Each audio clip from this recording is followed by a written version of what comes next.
You know, I want to talk about your showroom because we're talking about these different types of heating units and different types of fuel. And out at the Four Corners in Williamson, where Williamson Hardware is located, you've got 3 floors of wow. In addition to that, you have the stove shop at Williamson Hardware. Yeah, and we are constantly kind of trying to upgrade and change things. The products in this industry are changing very, very rapidly. I mean, we're doing some, like in gas especially right now, they're really changing rapidly. We're going now to a lot of green smart products, which you love. Of course. Yeah, there's no pilot light. It's a little spark igniter, but it works off a battery, so it'll even work on a power failure. It's working on 110 when you got 110. It switches to the battery backup automatically. Excellent. And it's really, really cool. And I know from my neighbor's new installation, which, by the way, like I said, just transformed the decor of that room. It's beautiful, but also the remote controls on these things. Oh, yeah. We've even done some where people can punch a couple of buttons on their cell phone and turn their fireplace on while they're driving home to warm that room up. And we, can have and it'll turn the TV on to your favorite channel and the volume you like it and the whole thing. How romantic. It's cool. How romantic. I love it. But actually, speaking of turning the fireplace on just to warm up a room, that's something we call zone heating.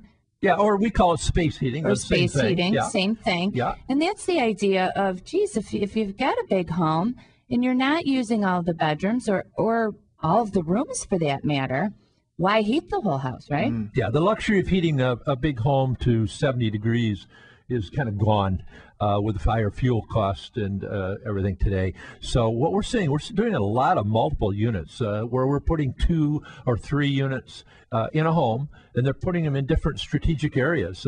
Maybe a little small, we call a B&B fireplace in a bedroom. That's the put bed it up and high, breakfast. so you can, bed and breakfast. You put it up high so you can lay in bed, push a button, and bang, you get a little warmth there. And a lot of older homes, especially, where their bedrooms are really cool and they've set the thermostat back, they can take the chill off of that room and add some ambiance as well. Absolutely. Then we're doing them in a lot of living rooms. Family rooms, of course, is a big one. So, and amazingly, kitchens, dining rooms, and bathrooms. Bathrooms, Wow. I Cool, love really. it. Yeah, I love really it. cool. If I were to do it all over again, if I were to build a home, without question, I would spend the extra buck and put one of those double-sided fireplaces in between my master bathroom and master bedroom. Yeah. For sure. I think that is one of the just most beautiful, romantic, cozy, warm, and inviting additions you can put in a home. I really do. Absolutely. I really do. I love it. It's beautiful.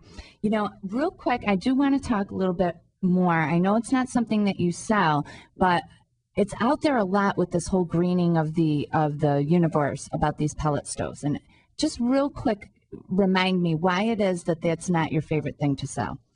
Well, having sold them for, like I said, for about 14 years, the problem is you've got too many motors, you got a microprocessor, you got augers, pushers, time locks, thermocouples, power piles, or volume control switches.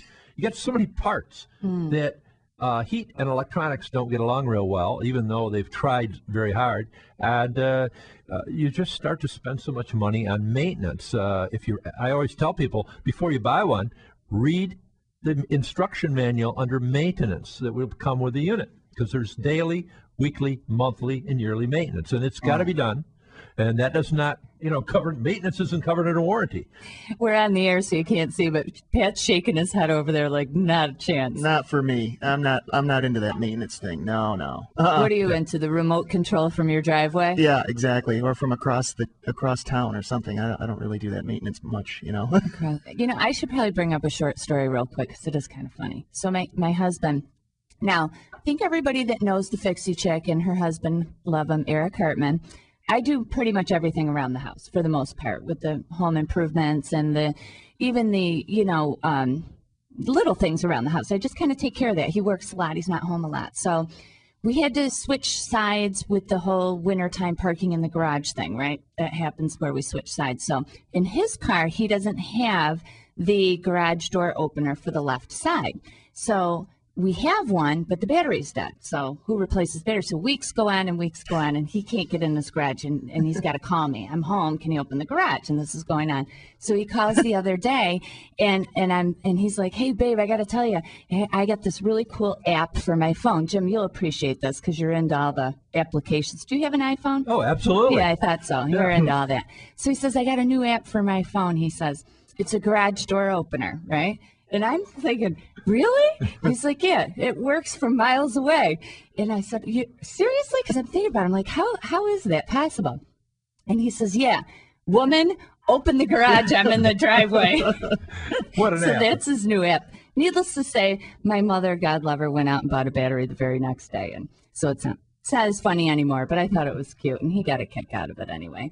And speaking of, home improvement around the house, I wanted to bring up this statistic. This is my little news headline for the day. They have results from an exclusive national survey of nearly 700 homeowners talking about remodeling and the stress that it can increase in a family. And it says 78% of home remodeling professionals witnessed an argument between a couple either in the planning stage or during a home remodel project in the last year. Not Ouch. Surprised. But I had to bring this up today because the Hartmans have a home improvement project going on at their house this lovely Saturday. And I have to replace 2 faucets in my kitchen, in my daughter's bathroom, in my upstairs bathroom. So I plan on doing that. And I've been trying to make it all oh, honey, we'll do this together. It'll be fun, and he's doing everything in his power to avoid having to help me do these faucets. He just wants to hire it done. So, but it's interesting because I'm wondering what's worse. Is it worse to have, other people in your house doing the construction and all that, or trying to do it together? What do you think? Ooh, what's worse, doing it together or trying to do it together is worse, definitely. I think so too. Mm-hmm. I think so too. That's Building by committee. Yeah, yeah. It might save a buck, but it might cost you more in marriage counseling, right? In the end. Yes. Yeah, that would increase my daughter's business. Yeah, right? Oh, yes, that's right. It would. It would. Well, we're going to go into a quick break